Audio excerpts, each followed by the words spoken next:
से हूँ, इसलिए बात नहीं करता। असल में 2007 से इस आदिवासी एकता परिषद के मंच से जुड़ा हूँ। इसी दादरा नगर हवेली में जो सम्मेलन हुआ था 2019 में, उसका युवा अध्यक्ष भी रह चुका हूँ और अभी महाराष्ट्र का जो नेशनल लॉ यूनिवर्सिटी है वहाँ प्रोफेसर हूँ और वहाँ मैं संविधान और आदिवासियों के कानून के बारे में बात करता हूँ। और आज इन्हीं कड़ी में हम बात करेंगे कि क्या आदिवासियों के लिए जो कानून है, जिस संविधान में आदिवासियों के लिए प्रावधान है, क्या वो धरातल पर उतरते हैं कि नहीं होते, और साथ ही साथ इनमें अगर कोई संशोधन होता है तो क्या आदिवासियों के लिए ये खतरे की घंटी है या फिर आदिवासियों के हित के लिए ये संशोधन होते हैं।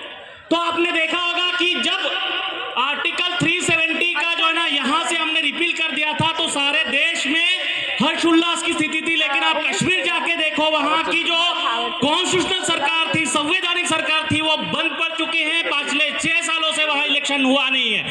ये एक बात है। और इन्हीं की कड़ी में अगर आप देखोगे, जो 5th शेड्यूल में आपको आदिवासियों के लिए शेड्यूल एरिया और ट्राइबल एरियाज में जो अपने एडमिनिस्ट्रेशन चलाने की बात होती है, उसे नष्ट करने के लिए ये जो यूसीसी या फिर अन्य जो भी कानून है वो लाने की कोशिश हो रही है। तो ऐसे कानून के लिए मैं आज आप सबके सामने बात करने वाला हूं। सबसे पहले ये जो अभी 3 कानून बने हैं, जो 3 क्रिमिनल बिल्स जो आए थे उसको हमने संशोधित किया था, और अभी जो है ना हमने आईपीसी, सीआरपीसी और एविडेंस एक्ट को जो रिपील किया था, उनके बाद ये जो 3 कानून बने थे इनके बारे में बात करेंगे। लेकिन आप सब जानते हो, आदिवासियों के ये जो कॉलोनियल माइंड था, जो ब्रिटिशर का माइंड था, वो क्या बताता था कि ये जो है आदिवासी जन्म से पहले ही गुनहगार पैदा होता है। क्या ये सही में था?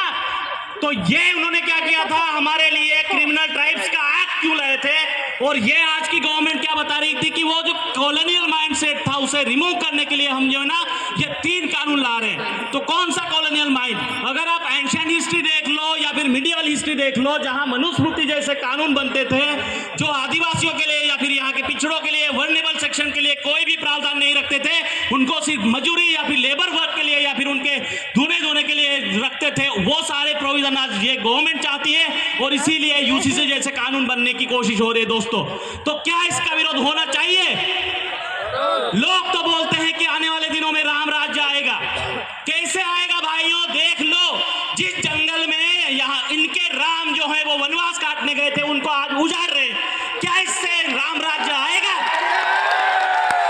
हमें राम राज्य नहीं चाहिए, हमें संविधान पर आधारित जो आदिवासियों की प्रथा परंपरा की बात होती है, आदिवासियों की जस्टिस सिस्टम की बात होती है, वो कानून हमें चाहिए जो आदिवासियों के लिए संविधान के प्रावधान के जरिए होती है, और इसे इंप्लीमेंट करना सबसे ज्यादा जरूरी है। अदरवाइज क्या होगा, हम क्या करेंगे?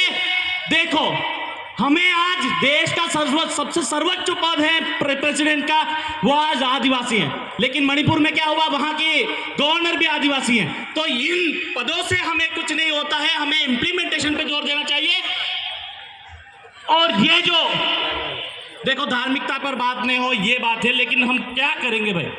आज का सबसे ज्यादा आक्रमण क्या हो रहा है? आरएसएस हम पे आक्रमण नहीं करते हैं क्या?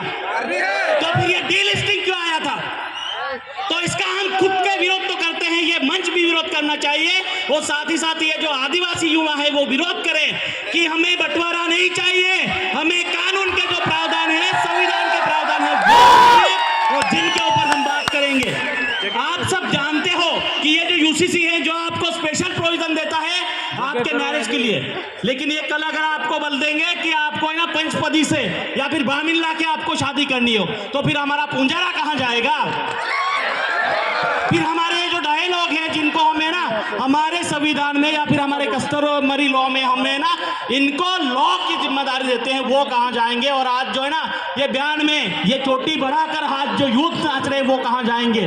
तो ये सारी की सारी जड़ें हैं ना, इसीलिए हमें आज धरातल पर काम करने की जरूरत है। मैं आदिवासियों के कानून पढ़ाता हूं, लेकिन जो असल में होते हैं वो कानून तो कोई पढ़ना भी नहीं चाहता और आदिवासियों की बात भी नहीं करना चाहता। तो इन्हीं सारे मुद्दों से जो आपने देखा होगा कि जो रिलीजियस माइनॉरिटी है जिनको ना खत्म करने की कोशिश कर रही है सरकार, इन्हीं के मुद्दों के साथ हमें आदिवासियों में, हिंदू में, क्रिश्चियन में और इन सारे लोगों में बांटने की कोशिश हो रही है, जिनका हमें जो ना तहे दिल से विरोध करना चाहिए। पूरे रोड पे या फिर जहां जहां हमारी आवाज जाएगी वहां जाके हमें विरोध करना चाहिए।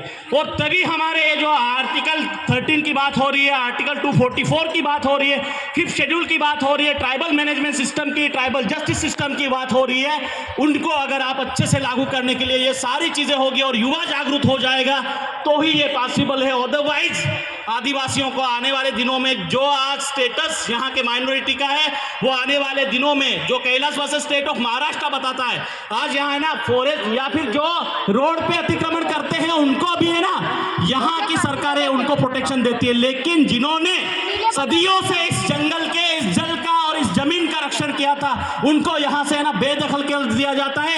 या आप सुरजागढ़ में देख लो, वो हसदेव में देख लो, या फिर नर्मदा के स्टैच्यू ऑफ यूनिटी के लिए देख लो, तो ये सारी चीजें क्यों हो रही है? और इसीलिए ये जो संवैधानिक प्रावधान है इनके ऊपर हमें ये सारी चीजें करनी चाहिए। और महाराष्ट्र पे या फिर ऑल ओवर इंडिया में ये सारी चीजें हो रही है। मुझे इन सारे युवाओं पे भरोसा है कि ये सारी चीजें अच्छे से करें और इसके ऊपर अमल करें, और सारे संगठनों या फिर जो लोग प्रतिनिधि है इसके ऊपर अच्छे से सोचे तो ही बात बनेगी। अदरवाइज हम क्या करेंगे? हमारे लिए संविधान में ये प्रावधान है, वो प्रावधान है, उसका असल में अगर अमल ही नहीं होगा तो क्या बनेगा? ये वाली चीजें हैं। और जिसके ऊपर है ना हमारी रूढ़िगत ग्राम सभा हमें जो है ना कॉन्स्टिट्यूट करनी चाहिए। हमारे जो भी ग्राम सभा बनती हैं, जो हमें फॉरेस्ट के लिए या फिर किसी की जमीन अगर संपादित करनी हो तो उनके जो है ना ठराव के बगैर कोई भी जो ना हमारी जमीन छीन नहीं सकता। लेकिन ये सारी चीजें है ना ग्राम पंचायत के कानूनों का ना थोड़ा सा आधा ज्ञान लेकर हमारी जो जमीनें हैं वो सरकार जब्त कर रही है, इनके विरोध में हमें खड़ा होना होगा। यही जब हम संविधान के बजाय अगर किसी और लड़ाई की बात करेंगे तो पॉसिबल नहीं है। इसलिए यूसीसी का या फिर जो डीलिस्टिंग जैसे मुद्दे हैं इनका विरोध करो और आदिवासियों की जमीन, जल, जंगल को बचाने के लिए हमें जहां जहां मौका मिले वहां लड़ना चाहिए, और लड़ेंगे तभी जीतेंगे। और ये आदिवासी एकता परिषद या फिर जो संगठन है उनकी विचारधारा है। और इसी शब्दों के साथ में अपनी विराम को यहाँ वाणी को विराम देता हूं। लेकिन ये जज्बा, ये जोश और ये लड़ाई की जो